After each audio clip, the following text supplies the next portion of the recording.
नमस्ते। मैं nice expert Sushant Garware बोल रहा हूँ महाराष्ट्र से, सतारा से।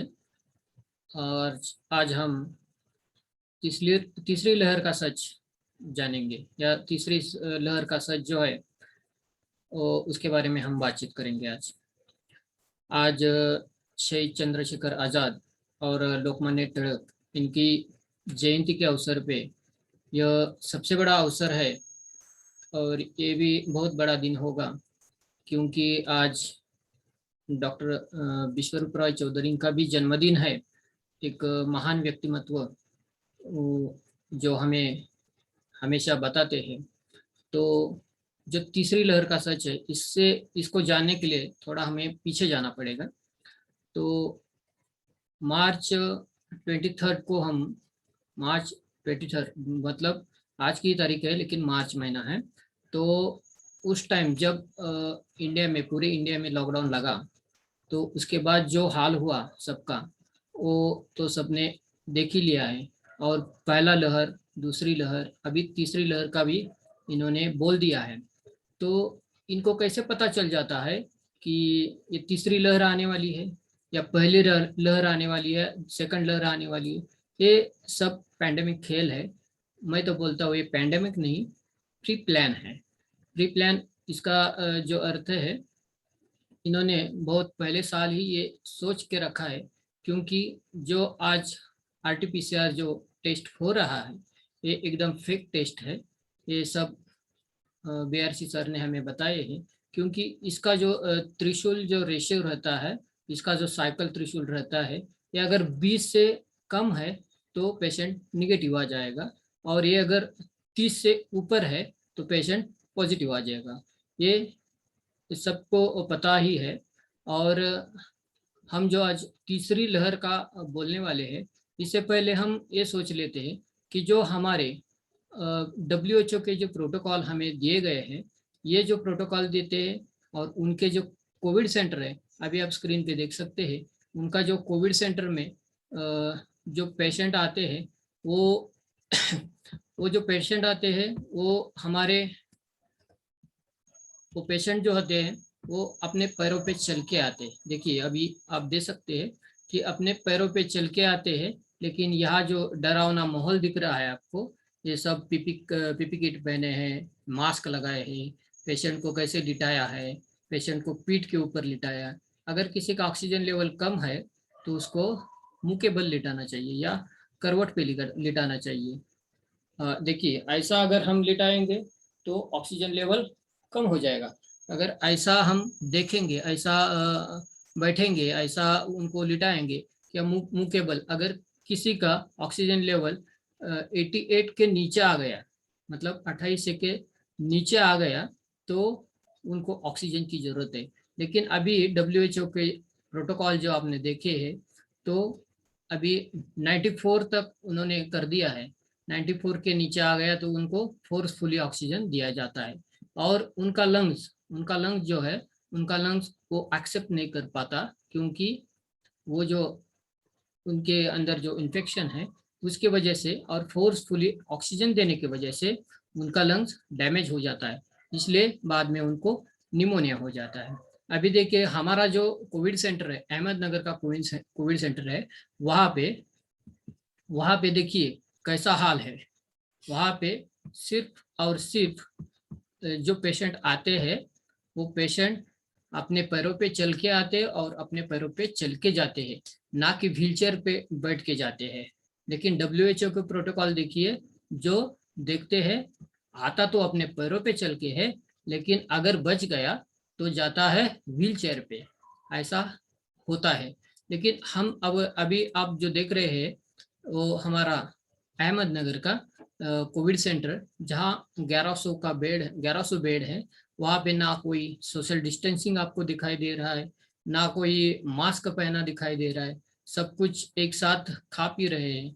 और कई तो ऐसे परिवार है जहाँ अगर पिताजी को और माताजी को अगर कोविड हुआ है या पॉजिटिव हुआ है, तो उनके बच्चे भी उनके साथ रहते हैं।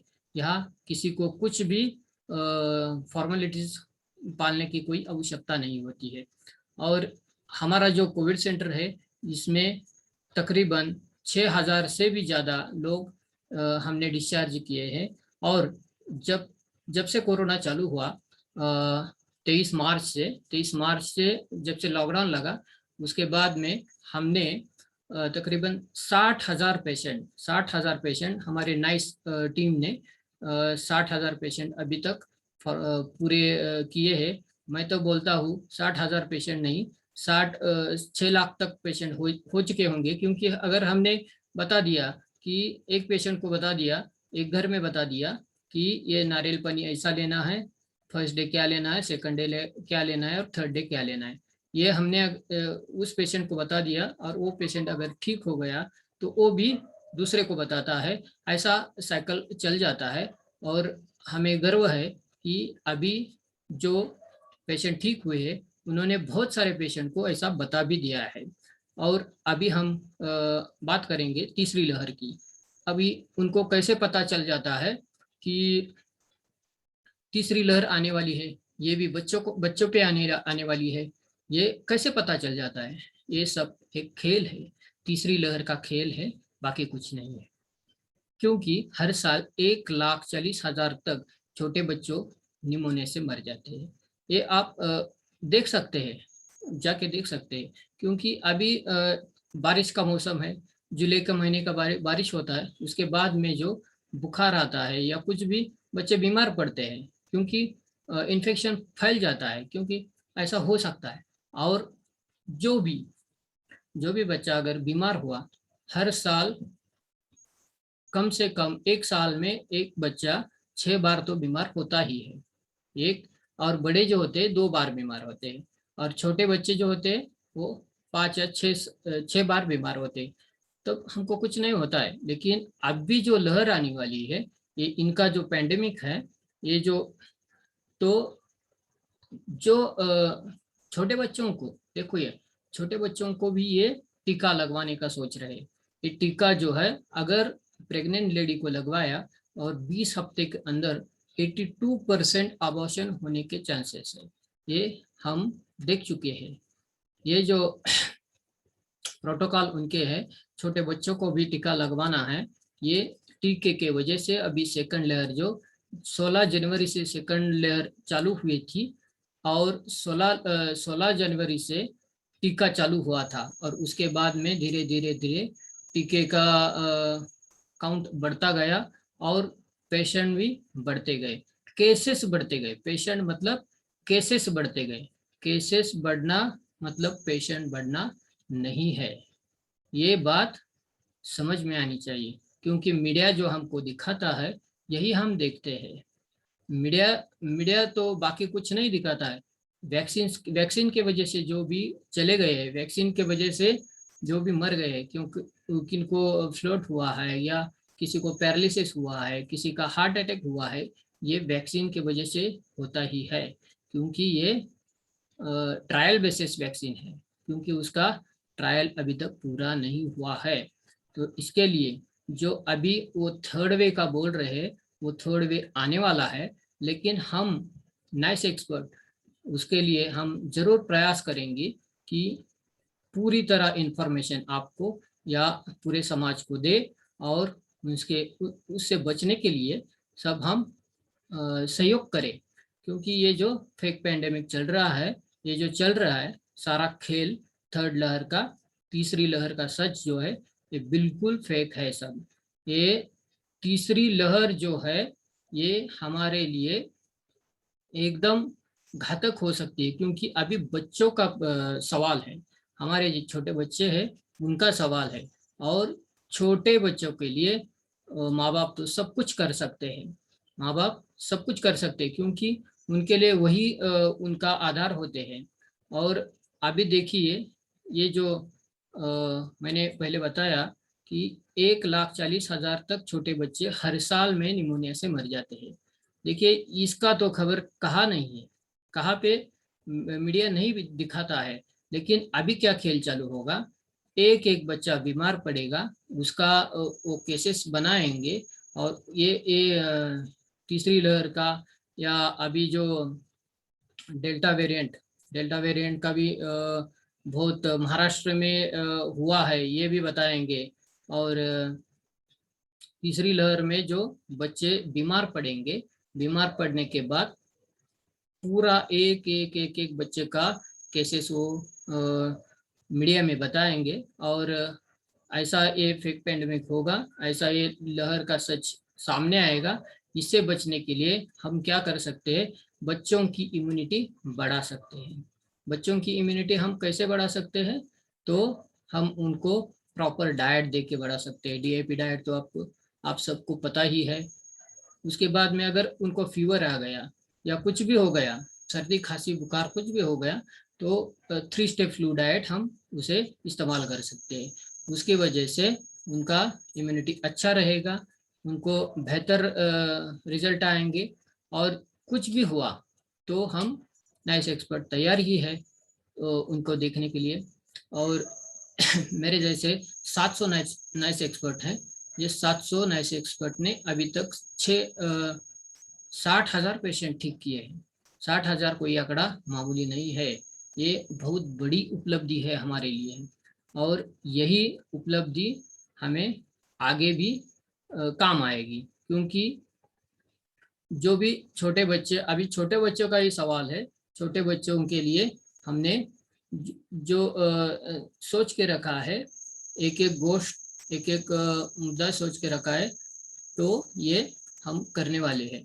क्योंकि अभी अभी जो हो रहा है, अभी जो तीसरी लहर का सच सामने आने वाला है, तीसरी लहर जो आने वाली है उसके बारे में हम देख रहे हैं कि जो छोटे बच्चे बीमार होने के बाद जब भी अस्पताल में एडमिट होंगे, उसको कैसे ट्रीट करने वाले, क्योंकि ट्रीटमेंट का भी प्रोटोकॉल जारी किया है।